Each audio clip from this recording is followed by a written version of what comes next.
ನಾವು ಯಾಕಂದ್ರೆ ಸಾಮಾನ್ಯವಾಗಿ ಅವರು ಹೊರಟಾದ್ರು ನಾವು ಮಾಡೋದು ಬೇರೆ, ಸಹಜವಾಗಿ ಮಾಡ್ತಾ ಇದ್ದೀವಲ್ಲ, ಅವ್ರು ಬಂದಿದ್ದಾರಲ್ಲ ಅವ್ರು ಎಲ್ಲ ಖುಷಿ. ಹಾಗಾಗಿ ನಮ್ಮ ಸರ್ ನೋಡಿ ಭಾಳ ಖುಷಿ ಅನಿಸ್ತು. ಹಾಗಾಗಿ ನಮ್ಮ ಮಕ್ಕಳಿಗೆ ಕೂಡ ಭಾಳ ಹೆಮ್ಮೆ ಅನಿಸ್ತದೆ. ಯಾಕಂದರೆ ನಮ್ಮ ಸರ್ ಮಧ್ಯದಲ್ಲಿ ಇವಾಗ ನಮ್ಮ ಮತದಾರ ಚುನಾವಣೆ ಅದು ವಿಶೇಷವಾಗಿ ಪೊಲಿಟಿಕಲ್ ಸೈನ್ಸ್ ಸಬ್ಜೆಕ್ಟ್ ಪಟ್ಟಂಥದ್ದು ಅದು ಮಕ್ಕಳಿಗೆ ಎಕ್ಸಾಮಲ್ಲಿ ಭಾಳಷ್ಟು ಅನುಕೂಲವಾಗಲ್ಲ. ಆಮೇಲೆ ಭವಿಷ್ಯದಲ್ಲಿ ಕೂಡ ಉತ್ತಮವಾಗಿ ನಾಗರಿಕನಾಗಲು ಇದು ಭಾಳ ಒಂದು ಮಾಡೆಲ್, ಒಂದು ಕಾನ್ಸೆಪ್ಟನ್ನು ಇಟ್ಕೊಂಡು ನಮ್ಮ ಉಪನ್ಯಾಸಕರು ಅದು ನಮ್ಮ ವಿಶೇಷವಾಗಿ ನಮ್ಮ ಡಾಕ್ಟರ್ ಶಿವರಾಜ್ ಅವರು ಮತ್ತು ನಮ್ಮ ಯವನ್ ಸರ್ ಅವರು ನಮ್ಮ ಸರ್ ವಿದ್ಯಾರ್ಥಿನೇ ಇದ್ದಾರೆ. ಅವ್ರ ಮೇಲೆ ಅನೇಕ ಕೆಲಸವನ್ನು ಮಾಡಿದ್ದಾರೆ, ಭಾಳ ಒಳ್ಳೆಯ ಕೆಲಸವನ್ನು ಕೂಡ ಮಾಡ್ತಾರೆ. ಲೆಕ್ಚರ್ ಕೂಡ ಇವರು ಅವರು ಕೂಡ ಒಂದು ಮಾಡೆಲಾಗಿ ಕೆಲಸವನ್ನು ಮಾಡ್ತಾರೆ. ಹಾಗಾಗಿ ಉಳಿದ ಜೊತೆ ಅವ್ರ ಜೊತೆಗೆ ಎಲ್ಲರ ಸಹಕಾರ, ನಮ್ಮೆಲ್ಲರ ಸಹಕಾರ ಮುಂದಿನ ಟೀಮ್ ಒಂದು ಕೆಲಸವನ್ನು ಮಾಡ್ತಾರೆ. ಹಾಗಾಗಿ ಸರ್ ಅವರಿಗೆ ಒಂದು ಸ್ವಾಗತ ಬಯಸ್ತೇನೆ.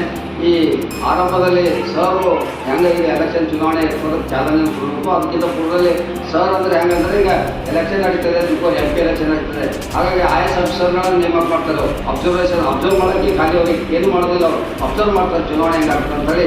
ಆ ಸ್ಥಾನದಲ್ಲಿ ಇವತ್ತು ನಮ್ಮ ಸರ್ ಅವರು ನಮ್ಮ ವಿದ್ಯಾರ್ಥಿಗಳು ನಮ್ಮೆಲ್ಲರ ಚುನಾವಣೆ ದೃಷ್ಟಿಕೋನಕ್ಕೂ ಅವರು ಅಬ್ಸರ್ವ್ ಆಗಿ ಕೂಡ ಒಂದು 10 ನಿಮಿಷದಲ್ಲಿ ಅವ್ರು ಕಾರ್ಯಕ್ರಮ ಮುಗಿಸ್ತೇವೆ.